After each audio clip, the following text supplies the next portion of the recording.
listening to the Wildcast, the revamped, reloaded podcast from WildcatSportsReport.com. I'm Brad Allis, being joined tonight by Canyon Allis, two of the staff writers at WildcatSportsReport.com, which is a member of the 24/7 Sports Network, the fastest-growing network in the nation, brand new, just a couple years old. And, we've done these in the past. We've called them the Catcast, called them other things. It's the Wildcast, it's new. And tonight we're dedicating a lot of this to college basketball recruiting. Kane, let's go to it. We're going to be talking a little peach jam action and some guys you've seen, some guys I've seen.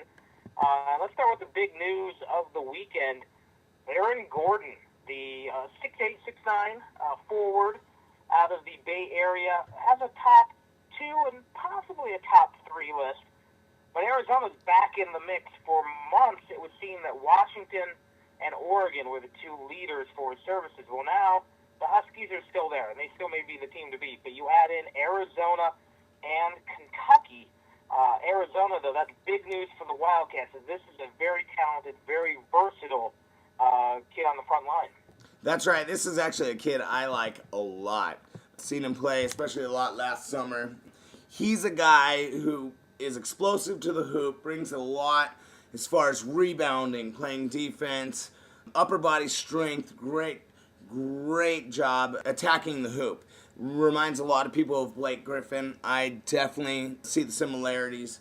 At 6'8", 6'9", he's going to probably play mostly power forward his first couple of years as his game develops, as he can put the ball on the floor, maybe shoot the rock a little bit. You might see him play the 3 as well, kind of almost a tweener guy. But this is a guy who you watch play, and you're on the edge of your seat.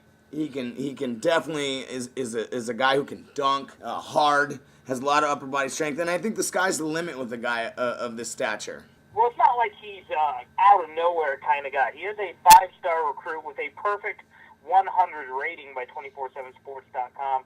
Rated as the number 2 power forward, the number 5 player in the nation, and the number 1 player in California. And that's saying a lot considering the talent in California. Heck, the talent on his own team. He plays for the Oakland Soldiers, also known as the Drew Gooden Soldiers, as he's kind of the NBA sponsor of that team. And Gordon is not the only stud on that team. We're going to be talking about a couple others. But for those of you who don't know, for those of you who forgot, he is the brother of Drew Gordon, the former UCLA signee who actually ended up transferring, finished out his career in New Mexico last season. And for those who don't remember, Gordon, the older Gordon, chose UCLA over Arizona. So Arizona made a good impression on the family back then. Seem to be doing the same now. They've made up a little bit of ground. However, Kentucky has made up a lot of ground, like they do with a lot of West Coast kids. Kentucky getting involved a little late, but they are definitely in the running. They should be getting a visit this fall. Arizona, Washington should as well. And he might take all 5 visits, but those are the 3 teams to beat. However, at least one writer, Kentucky beat writer, Chris Fisher, is under the assumption that Kentucky will be hard to leapfrog Arizona and Washington, as he more than likely wants to stay on the West Coast. Family obviously out of the Bay Area. His brother played in the West, and the family would like to see him play. But we all know the lure of Kentucky. Kentucky, one of the great programs of all time. Now they have a national championship, and they have a guy who's cranking out NBA players like it's easy to do. That lure of Coach Cal in Kentucky is a little hard to overcome right now. Well, that's right. And coming off a national championship, being pretty much the marquee in program in college basketball, Coach Krzyzewski and some Duke fans might argue with that, but right now they have the trophy in their hallways. And Kentucky, I mean, it's going to be hard to say no to Coach Cal and the great program that he's built up. But I think demographically speaking, Arizona definitely is a favorable position as far as being on the West Coast.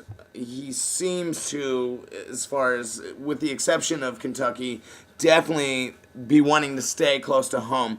So I think it'll, we'll see how Sean Miller and the coaching staff go after this guy, but I think Definitely, if they can land him, that would be huge. I mean, a solid cornerstone of the program, a guy you can lean on, a guy who fans who haven't seen him, once you see him play, he keeps you on the edge of your seat.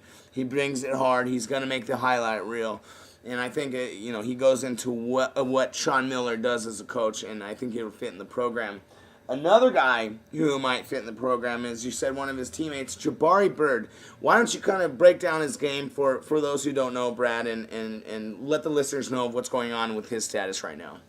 Jabari Bird, another kid from the Bay Area, obviously plays on that Oakland Soldiers basketball squad.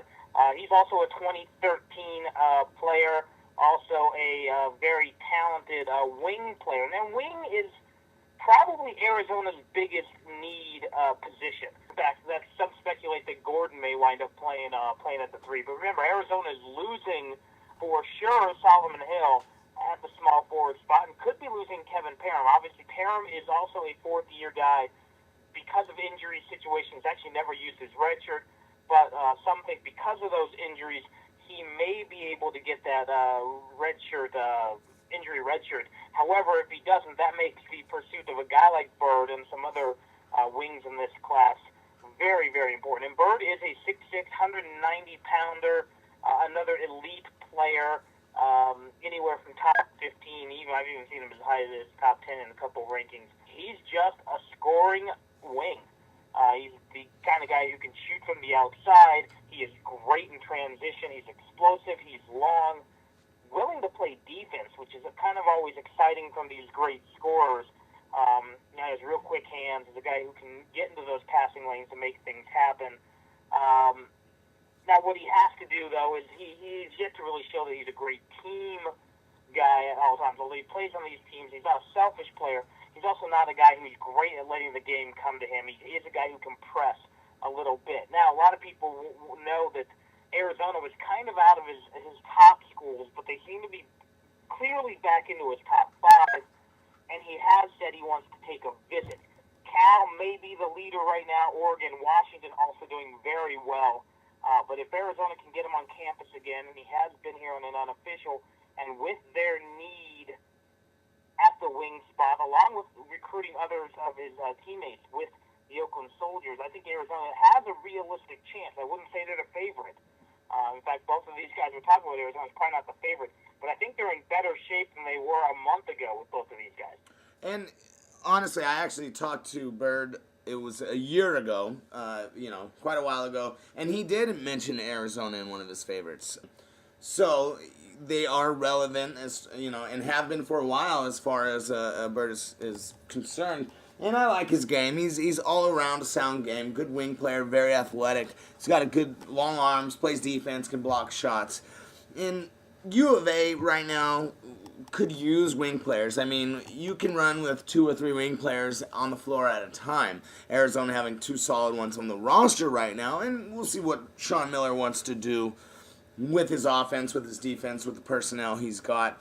But with Solomon Hill leaving, that opens up a lot of PT for a guy like Jabari Bird. So it'll be interesting to see how exactly that plays out. And Brad, one thing you've mentioned before with Bird is he's very open as far as his honesty with going to the NBA, trying to use Arizona or wherever he goes to school as a stepping stone to the NBA. Why don't you comment on that a little bit?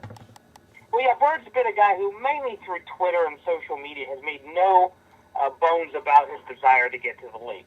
And that is certainly not unique to Jabari Bird. That is certainly not even a bad thing, I would say. I mean, any of these kids who tell you they're not eyeing the league would be lying. We'd love to live in that perfect utopia where all these kids love college so much and come from backgrounds where they can, afford to spend 4 or 5 years in college. Well, that's just not realistic.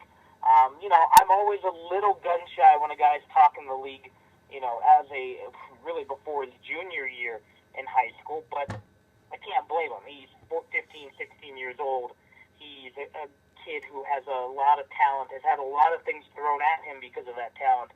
So to mention the league, not that big a deal. Although, you want the kid who maybe says all the right thing. I think the more interesting thing about Bird is at Peach Jam over the weekend. He showed some very clutch moments when he hit the game-winning free throws in the final seconds to clinch the championship of the event.